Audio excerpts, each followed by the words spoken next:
클럽하우스에 영어 클럽, 영어 교육에 관련된 클럽이 생겼어요. EBS 강사이시자 오픽 강사로 굉장히 유명하신 이현석 선생님을 필두로 영어 전문가로 활동하시는 인플루언서들 그리고 강사 선생님들 모여서 포럼처럼 그렇게 토론을 진행하는 그런 방이에요. 지난주의 주제는 영어 인증시험과 영어 실력과의 상관관계에 관련된 토론이 있었습니다. 중고등학교 때는 수능 영어라는 테스트를 보고 사회에 나와서는 취업을 위해서 혹은 승진을 위해서 토익, 오픽 같은 그런 테스트를 보고 유학을 고려하시는 분들은 토플이나 IELTS, 미국에 있는 대학원 석사, 박사 과정을 밟으시려는 분들은 토플 플러스 GRE 테스트를 준비를 하고 로스쿨을 들어가고 싶으신 분들은 LSAT 시험을 보고 MBA를 하고 싶으신 분들은 GMAT 이렇게 시험을 보잖아요. 그래서 이런 다양한 시험과 영어 능력과의 상관관계에 대한 이야기를 나눴는데 굉장히 재밌었어요. 공교육 학교 선생님도 계시고 EBS 영어 강사 선생님도 계시고 사설기관에서 이제 영어를 가르치는 선생님도 계시고 또 특이하게도 Talk to me in Korean 이라는 외국인들에게 한국어를 가르치는 그런 회사 대표이신 선현우 선생님께서도 이런저런 인사이트를 나눠주셨는데요. 선현우 선생님은 EBS 강사로도 굉장히 오랫동안 활동을 하셨고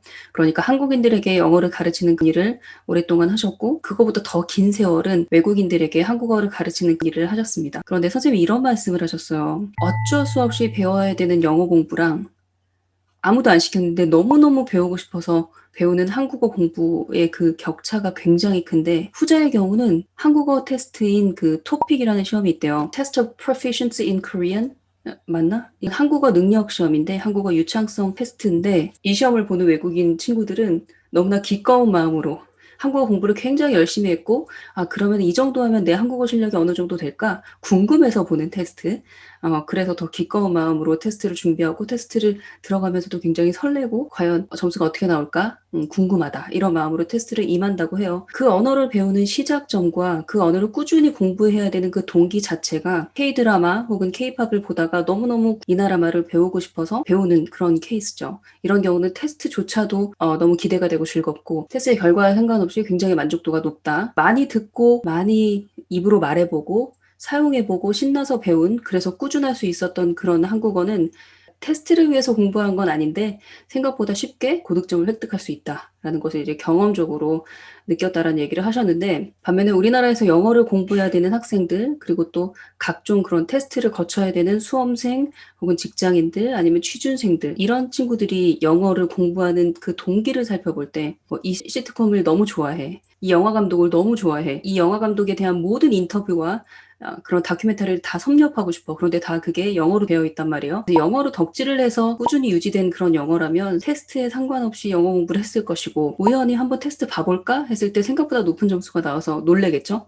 그런데 대부분의 경우는 그렇게 영어로 덕질을 하면서 영어를 즐기는 그런 경험을 했다기보다 하기 싫은데 어쩔 수 없이 대학을 가야 되니까 수능 공부를 한 거고 하기 싫은데 어쩔 수 없이 진급은 해야 되니까 혹은 취직은 해야 되니까 토플 점수가 필요해서 속성으로 학원을 다녀서 공부를 한단 말이에요. 이렇게 될 경우 어쩔 수 없이 하는 그런 폐해가 있고 그러면 얼마나 괴롭겠어요. 근데 우리는 워낙에 테스트 테이킹 스킬은 중고등학교 때부터 굉장히 많이 개발을 했기 때문에 학원에서 영어 실력을 높여주는 것이 아니라 테스트에서 고득점을 획득할 수 있는 방법, 시험을 보는 요령을 가르치는 학원에서 이제 토플 공부를 하거나 토익 공부를 하게 되면 점수는 따는데 까놓고 봤을 때 영어 실력은 제대로 갖춰지지 않은 그런 아주 아이러니를 겪게 되는 것 같아요. 그래서 저는 선현우 선생님의 이런 한국어를 가르친 경험과 그리고 영어를 가르친 경험, 이 경험에 대한 이야기를 들으면서 이게 엄마표 영어에도 충분히 적용이 되겠구나라는 생각이 들었습니다. 엄마표 영어도 마찬가지예요. K-드라마, K-팝이 너무 좋아서 이 말을 내가 다 듣고 이해하고 싶어. 그리고 이 사람이랑 똑같이 말하고 싶어. 그런 내적 동기가 충만하다면 뜯어 말려도 한국어로 드라마 보고 한국어 책 찾아서 읽고 필요한 교재 사서 한국어 공부를 한단 말이에요. 엄마표 영어도 마찬가지로 10살 이전의 아이들은 재미가 없으면 우선 안 보니까 영어로 노래를 들었는데 너무 좋아.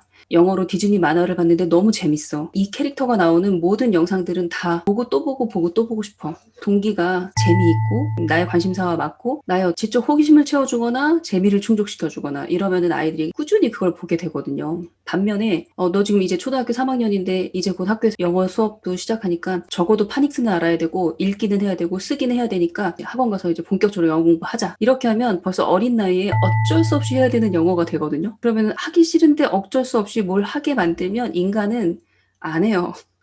정말 안 해요. 말 안 듣죠. 어린아이들은 더 안 해요.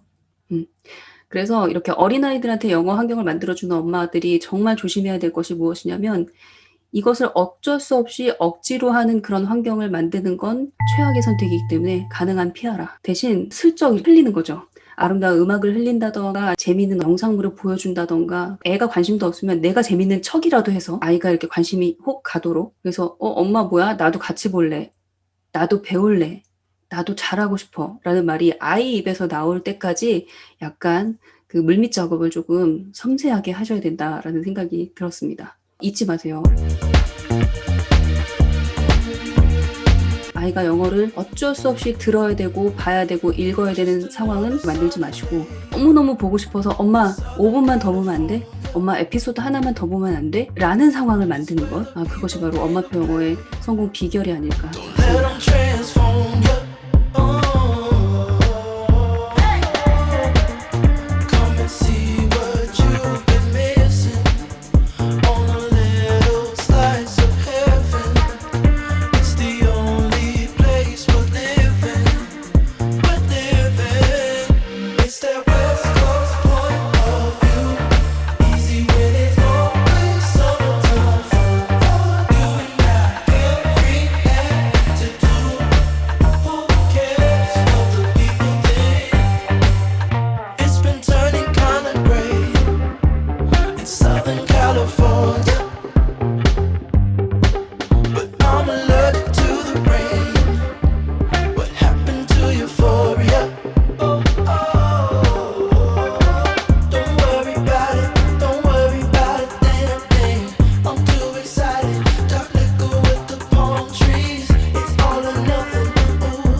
와, 이쁘다. 생각보다 이쁘다.